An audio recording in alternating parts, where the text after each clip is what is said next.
first time Skolola saw fire eat through the trash heaps beneath the Lagos Bridge, she didn't flinch.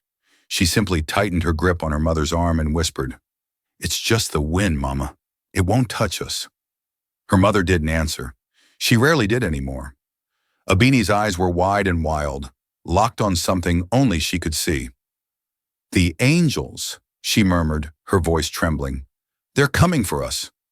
Shalola's stomach ached from hunger, but she smiled anyway, the way she always did when her mother slipped away into her madness.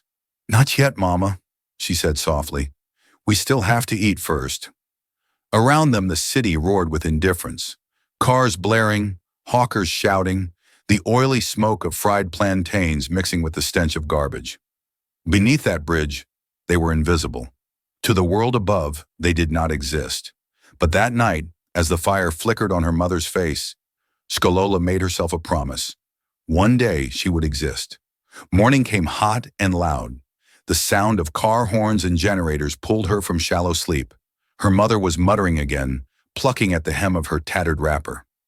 Skolola brushed the dirt from her own dress, a faded thing that used to be pink, and stretched her aching limbs. She could already hear the food vendors shouting from the main road. The smell of frying beans made her mouth water. She hadn't eaten properly in 2 days. "Stay here, Mama," she whispered. "I'll find something." Her mother nodded absently, eyes vacant, her mind somewhere far beyond the sun-bleached concrete. Skolola stepped into the blinding light. The market was already alive, a chaos of color and sound. Stalls lined the road, women balancing trays of oranges and bananas on their heads, men pushing wheelbarrows filled with yams. Her stomach growled as she passed a food stall, where a woman stirred a steaming pot of jollof rice. The woman caught her staring and frowned. "You again," she barked. "Go away before I call the police." Shalola backed away quickly, murmuring an apology she'd said 100 times before. She knew the woman didn't mean harm. Everyone was tired. Everyone was just trying to survive. As she turned down an alley, her bare feet splashing in the puddles, she spotted something half buried in the mud, a crumpled notebook. She wiped it clean on her dress, flipping through the damp pages. It was filled with neat handwriting, long division, and vocabulary words. For a moment, she forgot the hunger gnawing at her belly. She traced the words with her finger, mouthing them silently. "Education," she whispered. "Education." The word tasted powerful. That evening, she sat by her mother's side, reading the fragments aloud under the bridge while the city lights blinked above them. Her mother smiled faintly in her sleep, the first real smile Shalola had seen in weeks. A group of older boys passed by, laughing cruelly.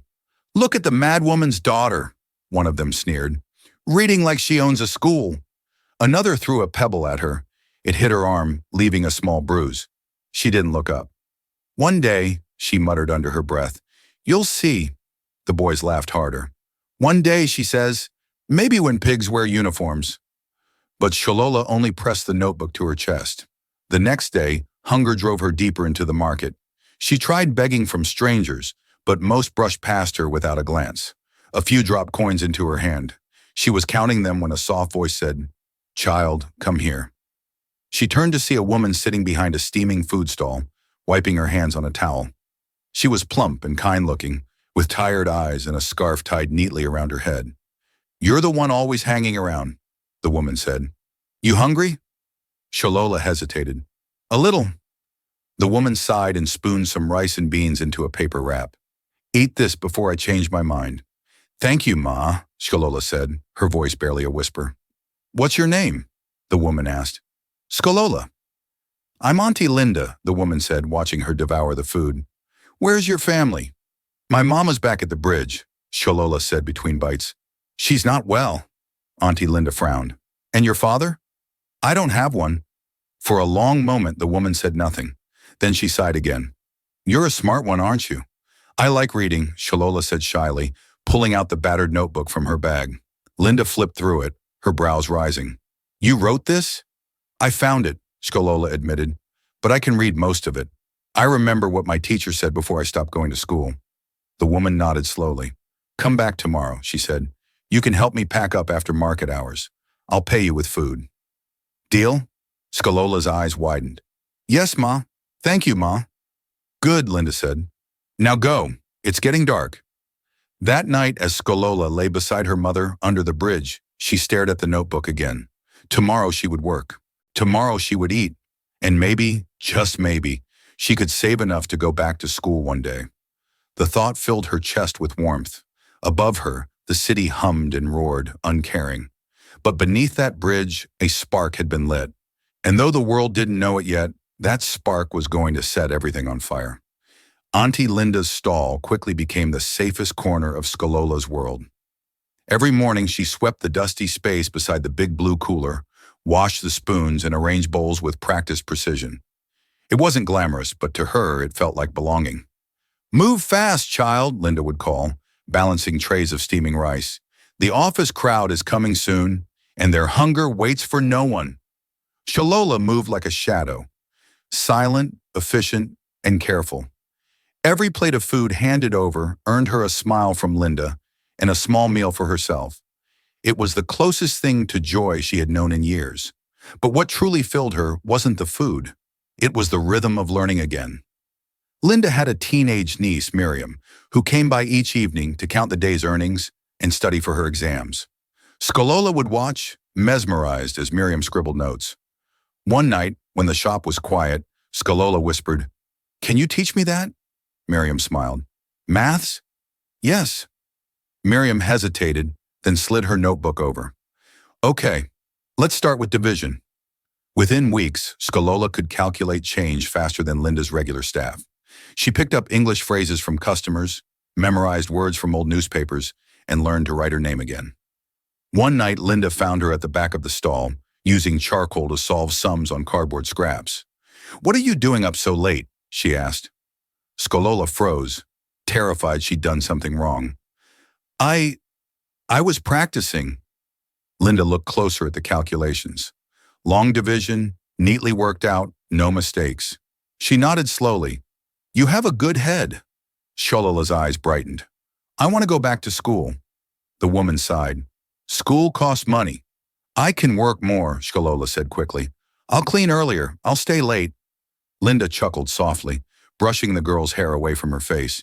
"You remind me of myself when I was your age, always chasing something with both hands." Then without another word, she reached into her purse and pulled out a small envelope. "Tomorrow we'll go to the community school nearby. I'll see what I can do." The next morning, the school buzzed with noise and color.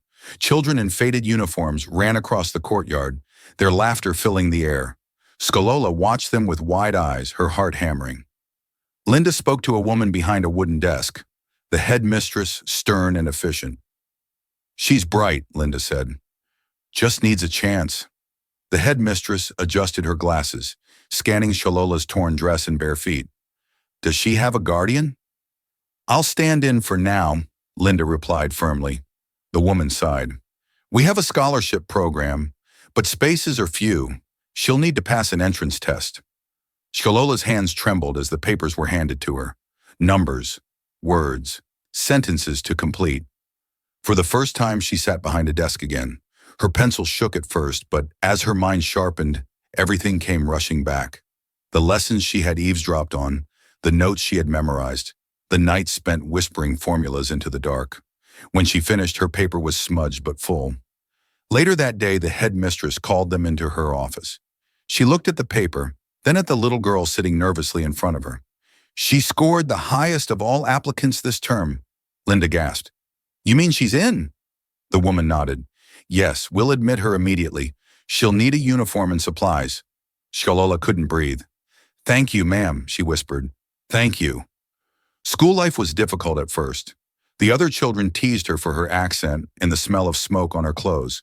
But she didn't fight back. She just studied harder. Her teachers noticed. Within a month, she was answering questions none of the other pupils could. Within 2, her grades topped the class. Linda would come by after work to ask how her day had gone. "You'll go far, my girl," she would say proudly. "Mark my words, you'll be something great." For the first time, Sholola believed it. But as quickly as it had come, her new life began to slip away. One afternoon, she arrived at the stall to find Linda packing boxes into a car. "Auntie?" The woman's eyes were wet. "My sister in London.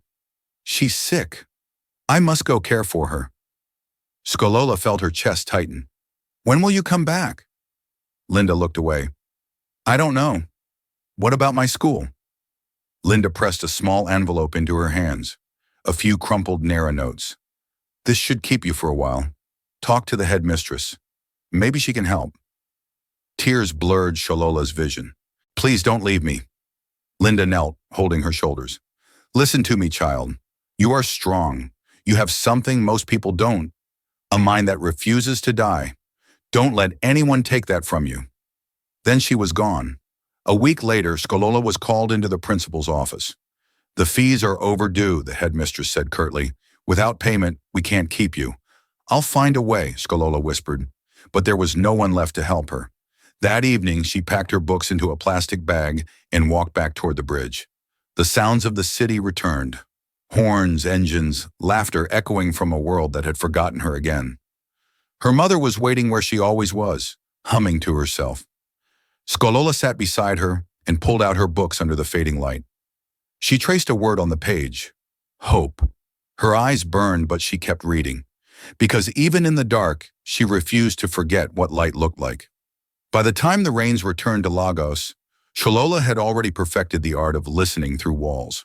Each morning, she would slip behind the rusted gates of Queen's Crest International School, the kind of place that sparkled with marble tiles, imported flowers, and children who carried lunch boxes worth more than her mother's entire world.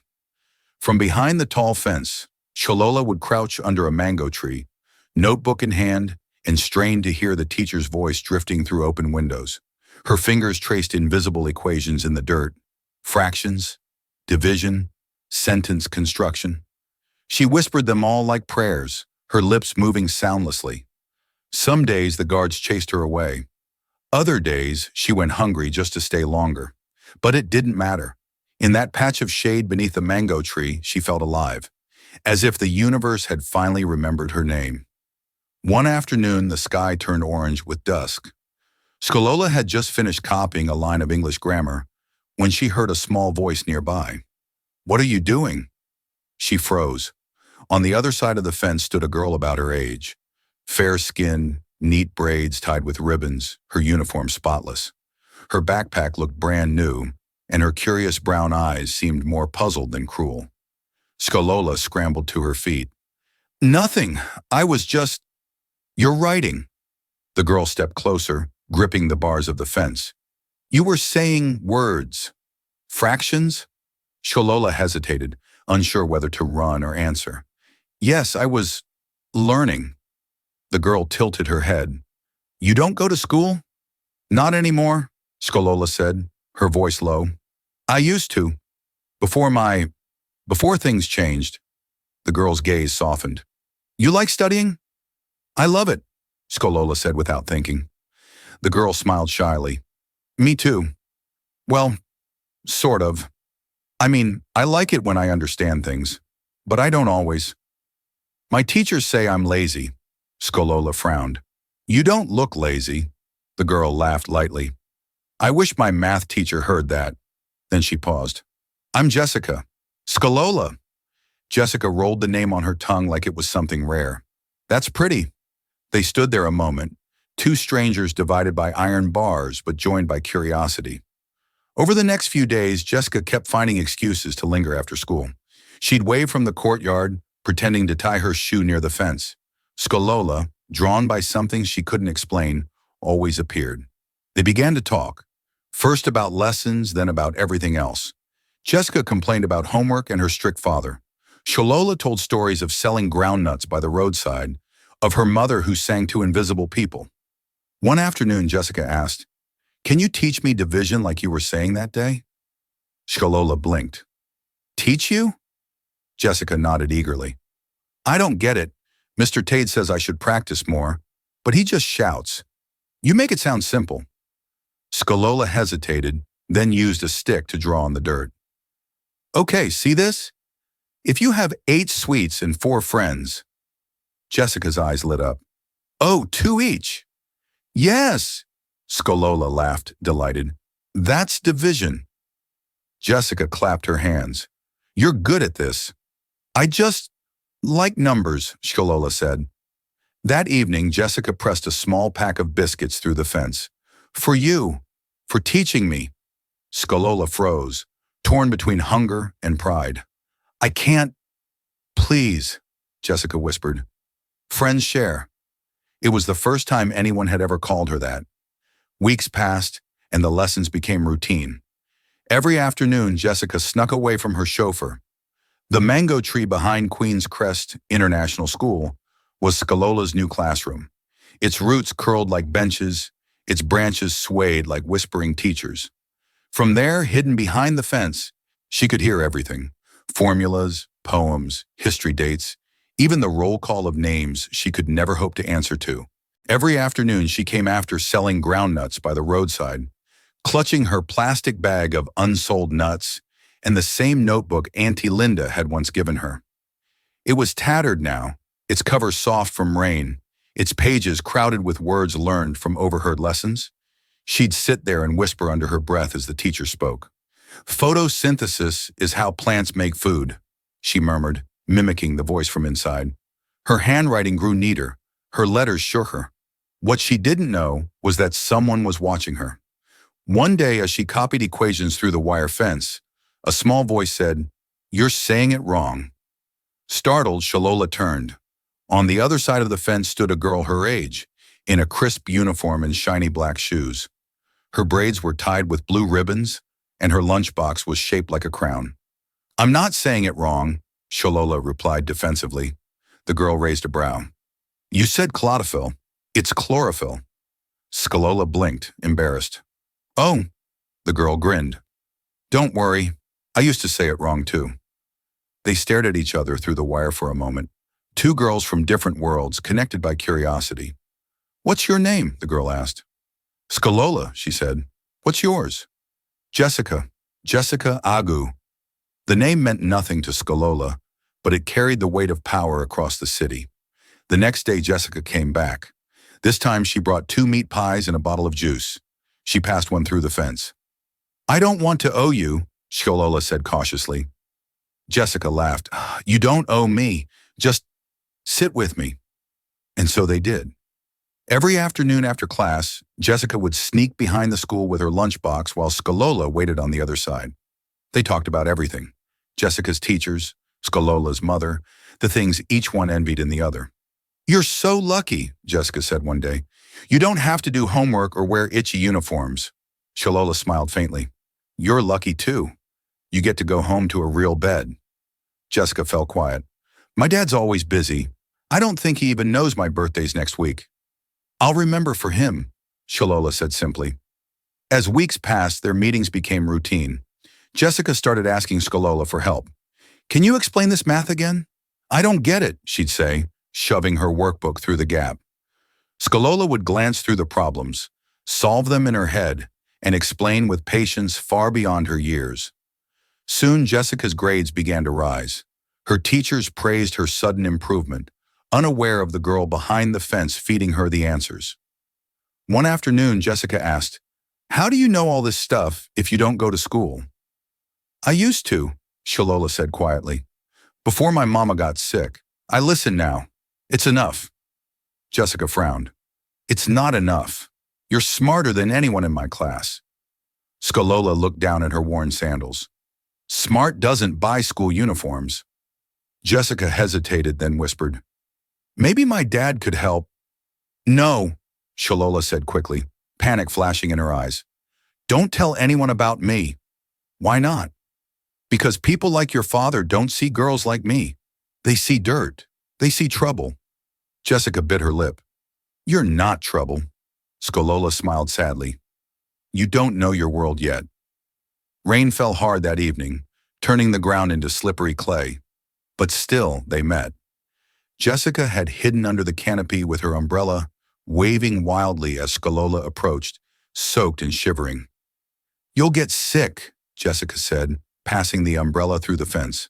Skolola pushed it back. "You need it more."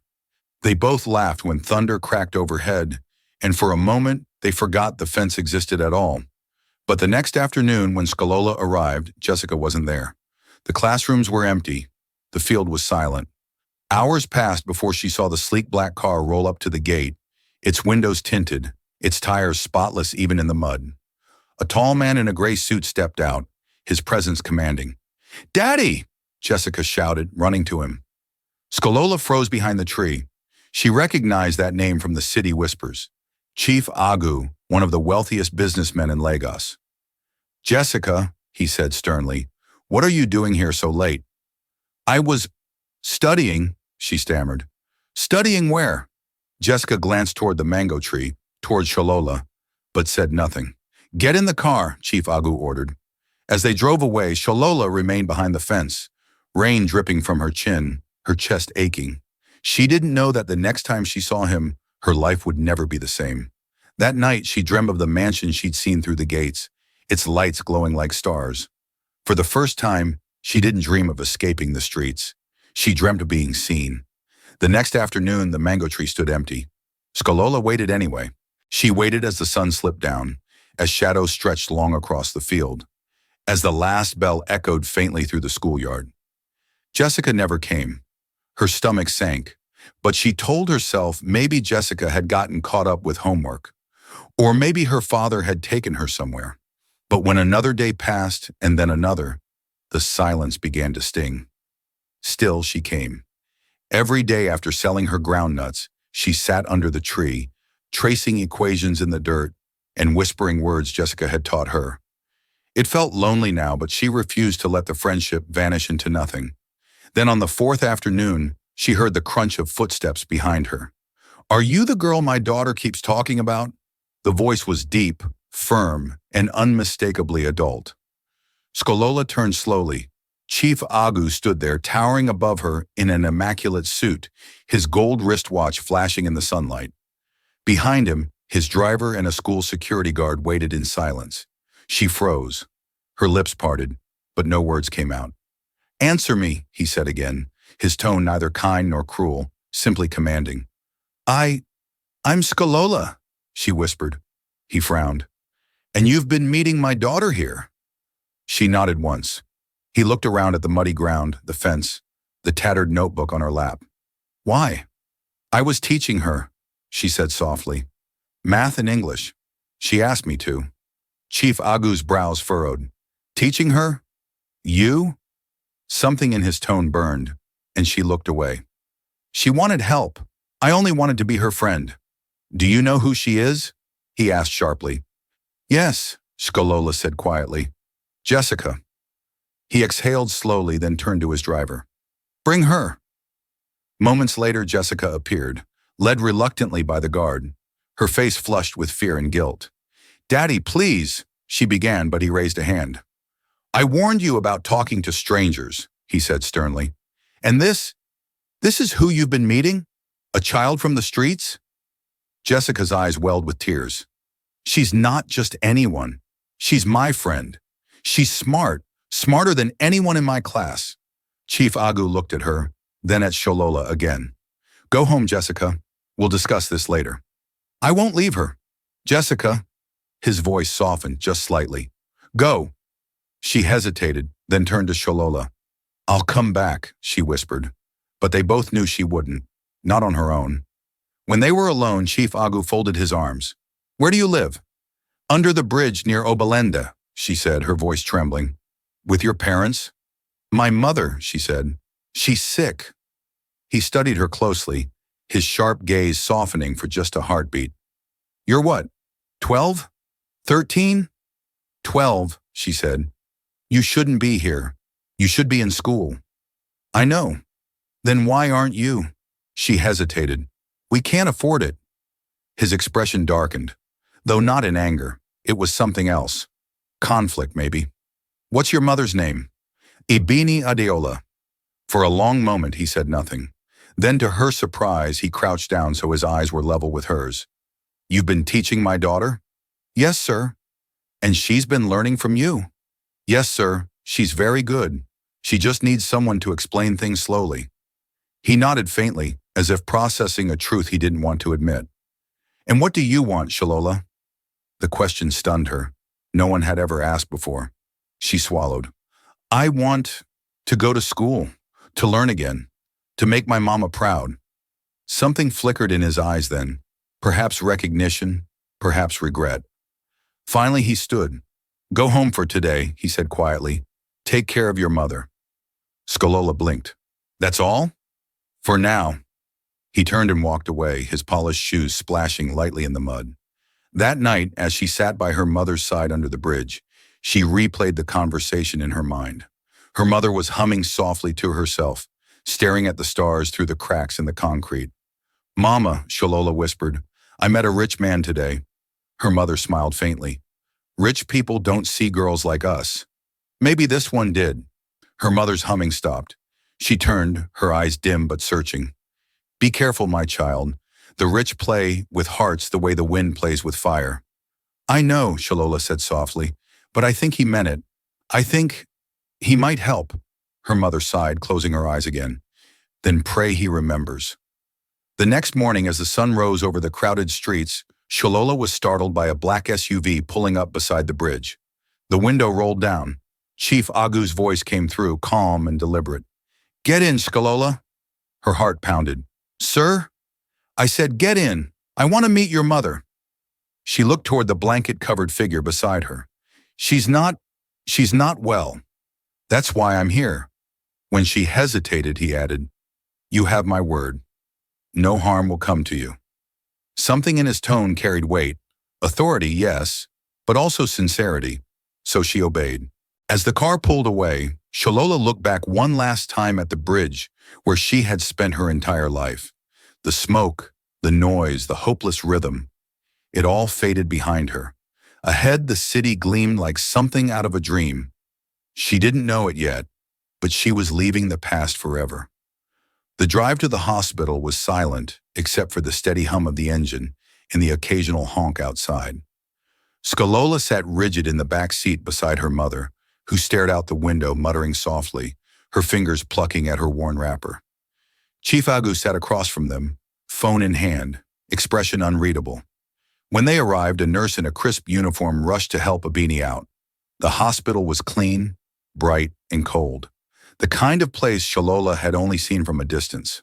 Her mother's confusion deepened under the fluorescent lights. Where are we? She whispered. Who are these people? It's okay, Mama, Shalola said, holding her trembling hand. They're going to help you. Chief Agu spoke quietly to a doctor in a white coat. Her name is Abini Adeola. She's been living under Obalenda Bridge. I want her examined and admitted to the best psychiatric ward you have. The doctor raised an eyebrow. That will be costly, sir. Chief Agu didn't even blink. Send the bill to my office. Skolola stared at him, unable to speak. For the first time in her life, someone had stepped into her world and not walked away. They settled her mother into a private room. Nurses changed her clothes, bathed her, and spoke in soothing tones that Shalola had never heard from strangers before. When it was over, the doctor turned to Chief Agu.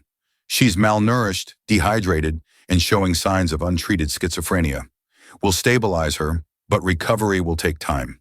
Chief Agu nodded. Do whatever it takes. When the doctor left, Shalola looked up at him. Why are you doing this? He paused before answering. Because my daughter asked me to. Her throat tightened. Jessica? He nodded once. She wouldn't stop talking about you. I wanted to see why. Shalola lowered her gaze. Thank you, sir. He exhaled softly. Don't thank me yet. Later, as they left the hospital, the car rolled past rows of glittering streetlights. Skolola pressed her forehead against the window, watching the city blur by. Where are we going now? She asked quietly. To my home, Chief Agu replied. Her heart leapt. Sir, I can't. You can, he interrupted firmly. Your mother needs care. You can't stay under that bridge alone. But I don't belong in your world. He looked at her reflection in the glass. Neither did I once. She turned to him, confused, but he said nothing more. The Agu mansion was a fortress of white marble and glass, its driveway lined with palm trees. Guards opened the gates as they approached. Skolola's breath caught as she stepped inside. The sheer size, the chandeliers, the scent of polished wood and citrus. A maid appeared, startled to see her. Sir? Prepare a guest room, Chief Agu ordered, and bring food. Jessica appeared at the top of the staircase, barefoot and wide-eyed. Daddy? Then she saw Skolola and gasped. You came! Skolola nodded shyly. Your father brought me. Jessica ran down the stairs and hugged her tightly. I told you he'd help. Chief Agu cleared his throat. Jessica, show her to the guest room. She'll be staying here for a while. Jessica grinned, grabbing her hand. Come on, I'll show you everything. That night, after eating her first real meal in months, Skolola lay in the softest bed she'd ever felt. The sheets smelled of lavender and luxury, but sleep wouldn't come. She stared at the ceiling, thinking of her mother in the hospital, of the bridge now empty without them. Gratitude and fear warred inside her. Gratitude for the miracle that had found her. Fear that it would all vanish by morning. A gentle knock came at the door. It opened slightly and Chief Agu's silhouette appeared. I hope the room is comfortable. Yes, sir. Thank you. He lingered a moment. Do you miss your home? She nodded slowly. It wasn't much, but it was all I knew. He crossed his arms, his tone softening. When I was a boy, my father lost everything. We slept on the floor of a church for months. I promised myself that when I rose again, I'd never let anyone fall the way we did. Skolola blinked, surprised. You were poor? Once, he said simply. Don't let these walls fool you. Pain remembers. He turned to leave, then paused. Tomorrow, Jessica's tutor will come. You'll study with her. She hesitated. Me? Yes, you. He met her eyes. You said you wanted to learn, didn't you? Her heart swelled. Yes, sir. Then learn, he said. That's your only job now. When he left, she lay back and let the tears come. Silent, unstoppable tears of relief. For the first time, she wasn't running from hunger or danger. She was running toward a future. And though she didn't yet understand it, her life had just begun to change in ways no one could have predicted. The morning sunlight spilled through the tall windows of the Agu mansion, touching everything in gold. The marble floors, the glass banisters, even the silver-framed photos on the wall. Skolola stood in the doorway of her new room, still half afraid to move. It had been 2 days since she arrived, and she still woke up expecting to find herself back under the bridge. Yet every morning there was a knock at the door and a maid with breakfast. Bread, eggs, tea, things she'd only dreamed of. Today Jessica appeared instead, hair tied in ribbons, face bright with excitement.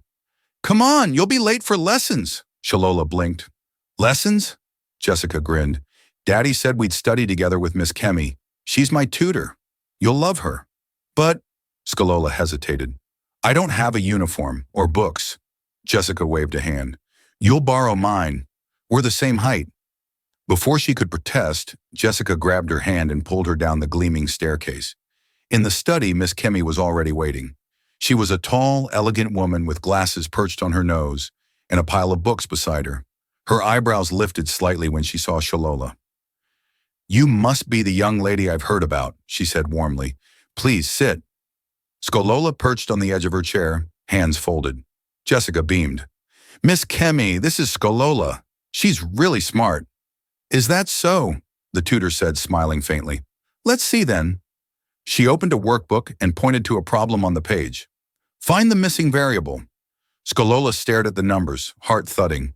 The equations danced before her eyes. For a moment, doubt crept in. This wasn't chalk on cardboard under a bridge. This was a real test in a rich man's home. But then she remembered Auntie Linda's voice. Don't let fear eat your mind before the world even tries. She picked up the pencil. Her hand trembled, then steadied.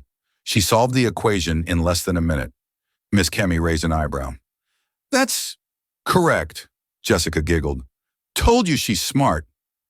Let's try something harder, Miss Kemi said, intrigued.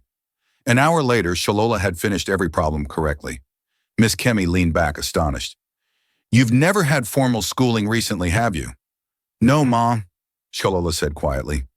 I listen. I remember. The tutor smiled softly. Then you have a gift, child. After lessons, Jessica dragged her to the garden.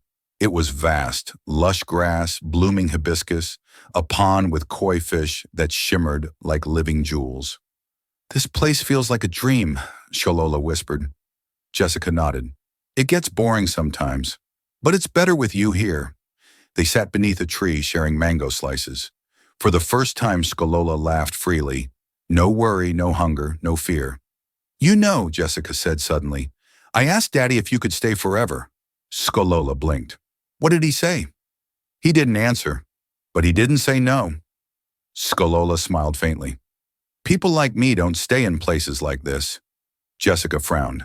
Then Daddy will just have to change that. That evening, Chief Agu returned from work earlier than usual. He found the girls reading together in the living room. Good evening, sir, Skolola said quickly, standing. He nodded. Good evening, Skolola. Jessica tells me you've been helping her with her studies. Jessica grinned. She's even better than Miss Kemi. Is that so? He chuckled softly. Then perhaps I should put her on the payroll. Skolola's cheeks flushed. No, sir, I just want to learn. He studied her for a long moment, then said, You will. Tomorrow I'll enroll you at Queen's Crest. You'll both attend together. Both girls gasped. Really? Jessica squealed. Skolola's eyes widened. Sir, I can't. I don't belong there. You do now, he said firmly. Education isn't a gift. It's a right, and you've earned yours. Tears welled in her eyes.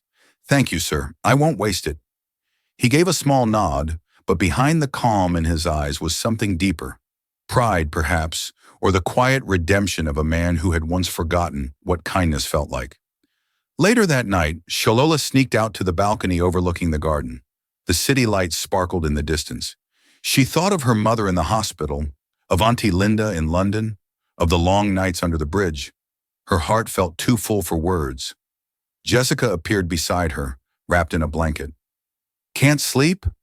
Skolola shook her head. It feels strange to be warm. Jessica giggled. You'll get used to it. They stood in silence for a moment, watching the stars. You know, Jessica said softly, I think Daddy likes you. Skolola smiled. He's kind, but he's also scary. Jessica laughed. That's just his face. Inside, he's a big softy. You'll see. I hope so, Skolola murmured. Downstairs, Chief Agu watched the two girls from his office window. Their laughter floated through the night air, a melody of innocence he hadn't heard in years.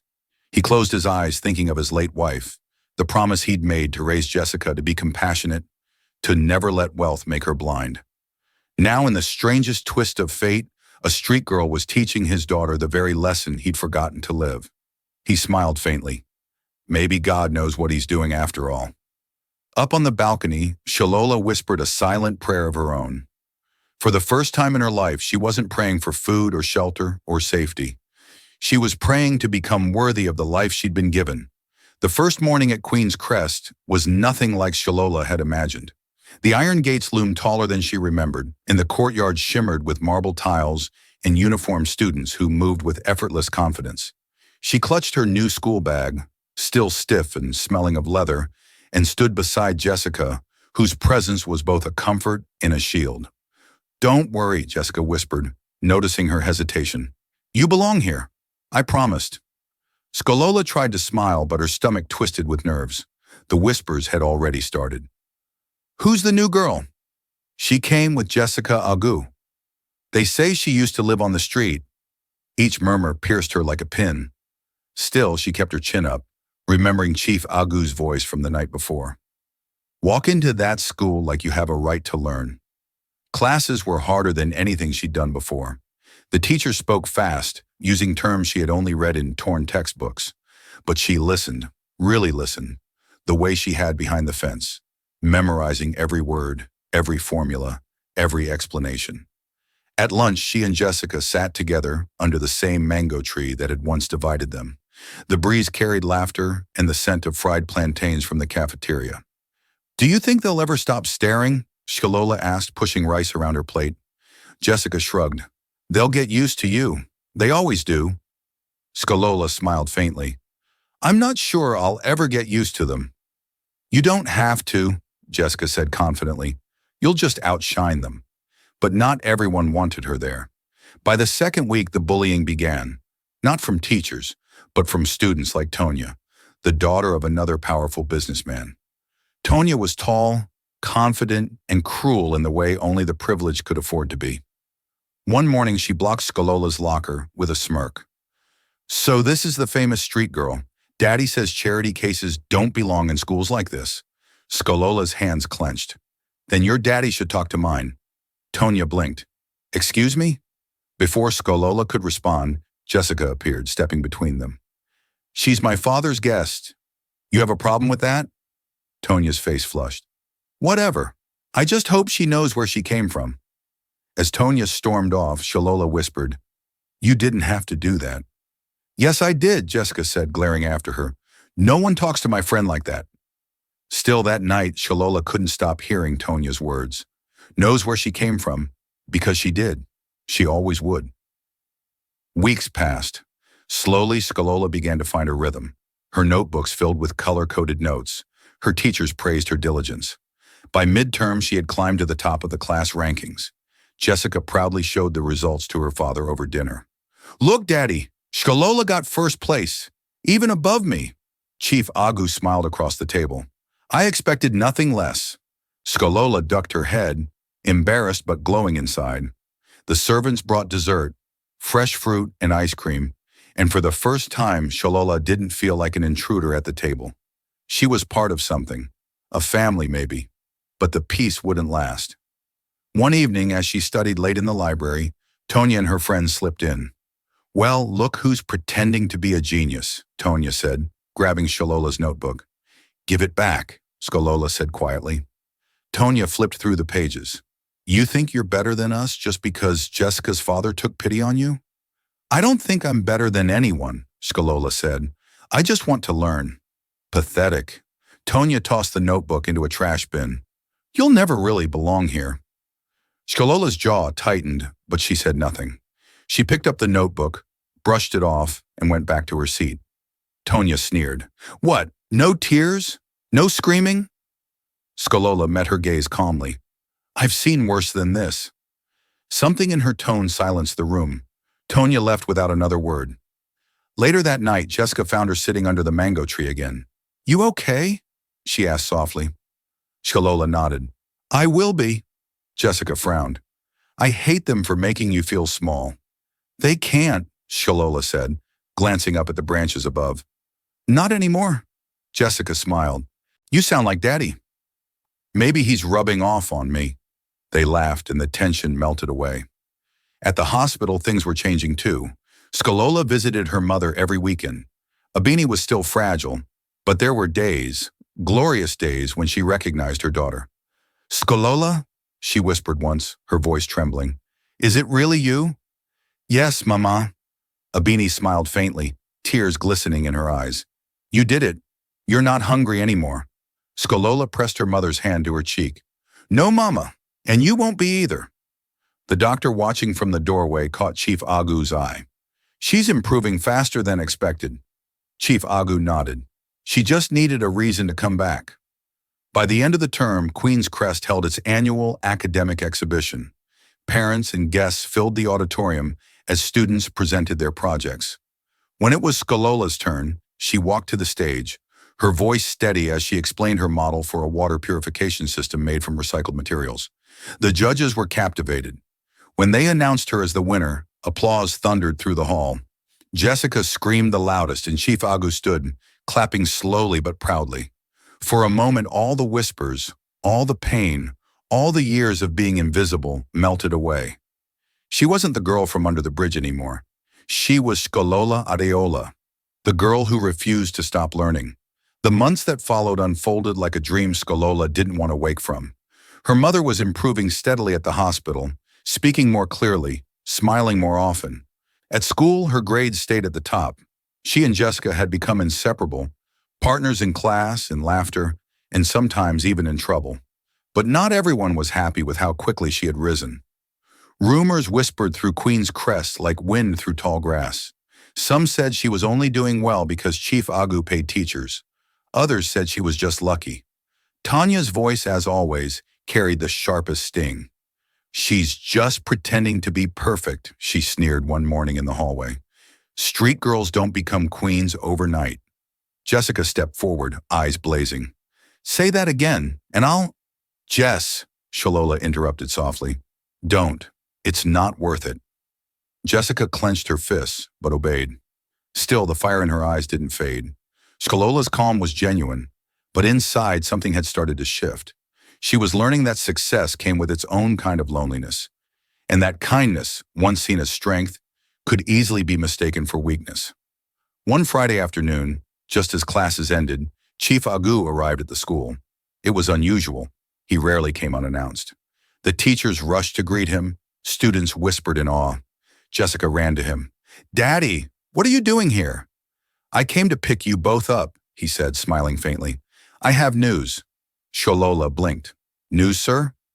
He didn't answer until they were seated in the car. "Your mother, Sholola, she's ready to leave the hospital." Her breath caught. "She's coming home?"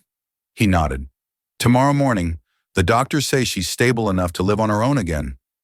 Tears flooded her eyes. "Thank you, sir. I don't know how to—" He waved a hand. "No thanks needed. Just promise me you'll keep studying. That's how you'll repay me." Jessica grinned. "And maybe let Mama Abini come visit us sometimes?" "Of course," he said softly. "Family should stay close." The word family wrapped around Sholola's heart like sunlight. The next morning they drove to the hospital together. When Sholola entered the ward, her mother was standing by the window dressed in a fresh gown, her hair neatly braided. "Mama?" Abini turned, her eyes clear and full of recognition. "My daughter," she whispered. Sholola ran into her arms. "You remember me?" "I never forgot," her mother said, her voice breaking. "Even when my mind wandered, I prayed I'd see you again." They held each other for a long time, neither wanting to let go. Chief Agu stood at the door, quietly giving them space. When they finally turned to him, Sholola said, "This is the man who helped us, Mama. He saved you." Abini smiled faintly. "Then may God bless you, sir." He inclined his head. "No blessing needed, madam. Just take care of her. She's special." Abini looked at her daughter, eyes soft with pride. "I know." Back at the mansion, Jessica insisted on throwing a small welcome dinner for Abini. The dining room glowed with candlelight, the table set with china and flowers. Abini sat at the head beside Chief Agu, awkward at first, her eyes darting around the opulence of the room. "This is too much," she murmured. "Nonsense," Chief Agu said with a smile. "You're our guest. Tonight you rest and eat well." Jessica poured her juice and chattered happily about school. Skolola sat quietly watching the scene. Her mother laughing again, Jessica smiling, Chief Agu relaxed. For the first time, the mansion didn't feel like a stranger's home. It felt complete. Later that night, after everyone had gone to bed, Sholola found Chief Agu in his study. He was reading by lamplight, glasses low on his nose. "Sir?" she said softly. He looked up. "Can't sleep?" She shook her head. "I just wanted to say thank you. Again. For everything. For my mother, for school, for all of it." He set down his pen. "You don't owe me gratitude, Skolola. You earned your place here." She hesitated. "Still, I feel like I've been given a life I didn't deserve." He leaned back, thoughtful. "Do you know why I helped you?" She frowned. "Because of Jessica?" He smiled faintly. "Partly, but mostly because I saw something familiar in you. When I was young, I was poor too. People looked at me the same way they look at you now, as if I didn't belong." She blinked. "You?" He nodded. "I swore if I ever had the chance, I'd lift someone else the way I wish someone had lifted me. You reminded me of that promise." Tears welled again, but she blinked them back. "Then I'll make a promise too," she said quietly. "One day, I'll do the same for someone else." He smiled, proud. "That's all I could ever ask." The next day, life seemed brighter. Abini began outpatient therapy and visited the mansion often. She even started helping the staff in the kitchen, humming as she worked. Jessica and Sholola returned to school, where Sholola was now admired as much as she'd once been mocked. But beneath the laughter and lessons, Sholola sensed change stirring. Something deeper, unspoken.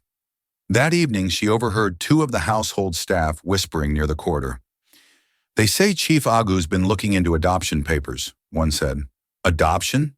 You mean the girl?" "Yes, he told his lawyer last week." Sholola froze. The idea felt too big, too impossible.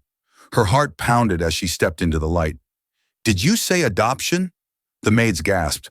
"Oh, Miss Skolola, we didn't mean—" But she didn't wait to hear the rest. She ran upstairs, tears blurring her sight. Could it be true? Would he really make her his daughter? She didn't know yet, but as she pressed her hand against her chest, she realized something. For the first time in her life, she wasn't afraid of what tomorrow might bring. Because no matter what happened next, she already had something she'd never had before. A place where she belonged. The day of the court hearing dawned bright and clear, the kind of Lagos morning that carried both promise and uncertainty. Sholola sat between her mother and Jessica in the back seat of Chief Agu's car as they drove toward the courthouse. She hadn't slept all night. Her heart raced with a strange mixture of fear and hope. Fear of what the day might bring, and hope that it would finally put her restless soul to peace. She turned to her mother. "Mama, are you sure you're okay?" Abini smiled faintly. Her once vacant eyes now sparkled with life again. "I'm fine, my daughter. I told you, I trust that man." She nodded toward Chief Agu, who was silent in the front seat, his hand steady on the wheel. Jessica squeezed Shalola's hand. "You know he won't let anything bad happen." Skolola tried to smile, but her lips trembled. "I still don't understand why we have to go to court." "You'll understand soon," Jessica said. Inside the courtroom, the air was cool and still. The judge sat behind a large mahogany desk, papers stacked neatly before him. Skolola's name was printed at the top of one of those documents, bold and clear. Petition for legal guardianship. Her breath caught. The proceedings began quietly. The lawyer spoke first, explaining the situation. The girl's past, her current schooling, her mother's improved condition, and Chief Agu's desire to become her guardian so that she could continue her education without interruption. When the judge looked up and asked, "Do you understand what this means, young lady?" Skolola nodded slowly. "Yes, sir." "It means this man wishes to be your father," the judge said. Formally, her heart skipped. "He does?" Chief Agu turned to her then, his face softer than she had ever seen it. "Yes, Skolola. You and your mother have become family to us. I want to make that official, but only if it's what you want." Tears blurred her vision. For a moment she couldn't speak. The courtroom faded, the murmurs disappeared. All she saw was the man who had lifted her from the shadows and given her a chance to live again. "I want that," she whispered. "I want that very much." The gavel came down with a solid tap. Then it settled. From this day forward, Sholola Adeola Agu shall be recognized as the ward and daughter of Chief Agu. Jessica clapped before anyone else, her joy filling the room like sunlight. Abini wept quietly beside her daughter, whispering prayers of gratitude. Chief Agu placed a steady hand on Sholola's shoulder. "Welcome home, my child." Sholola threw her arms around him, her tears soaking his sleeve. "Thank you, Daddy."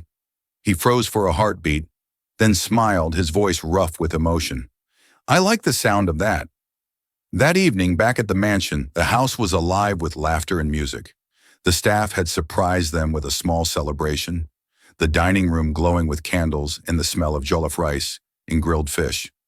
Abini sat at the table, radiant and strong. Jessica danced barefoot across the marble floor, her braids swinging wildly. Skolola stood by the window, watching the sky fade into indigo. She felt Chief Agu approach before he spoke. "You're quiet," he said gently. She smiled. "I'm just thinking." "About what?" "About how a few months ago I was under a bridge with nothing but a notebook and a dream. And now—" She looked around the grand room, the family she had gained, the life she'd never imagined. "Now I have everything I prayed for, and more." He nodded. "You earned it. Never forget that." "I won't," she said softly. Days turned into weeks, and life found its rhythm again. Skolola continued to excel at Queen's Crest, but now she wasn't just studying for herself. She was studying for the little girl she once was, and for every other child who still slept on cardboard and whispered lessons into the dark. Her mother began volunteering at the hospital that once treated her, helping other women find strength in their recovery. Jessica remained her closest friend and sister in every way that mattered. And Chief Agu, he became not just her benefactor, but the steady heart of their new, unexpected family. One afternoon, as they all sat under the mango tree in the garden, Shalola opened her old, tattered notebook, the one she'd found in the mud years ago. Across the top of one page, she wrote, "Dreams grow anywhere, if you dare to water them." Jessica leaned over her shoulder. "That's beautiful," Shalola smiled. "It's the truth." Chief Agu looked up from his paper. "Planning to be a writer now?" "Maybe," she said, grinning. "But first I want to build a school." He raised an eyebrow. "A school?" "For girls like me," she said. "For the ones who don't get seen. I want them to know they're not invisible." He leaned back, pride softening his expression. "Then I'll make sure you have the land for it." Abini laughed softly. "And I'll help you paint the classrooms." Jessica clapped her hands. "And I'll make sure the uniforms have bows." They all burst into laughter, and Shalola felt something settle inside her, a peace she had never known before. The tree swayed gently above them, its leaves whispering secrets only the wind could hear. Once it had been her classroom of dirt and shadows. Now it stood in her own backyard, a symbol of how far she had come.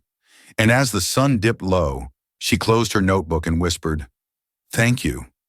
Not just to the people around her, but to the world itself, for finally letting her be seen.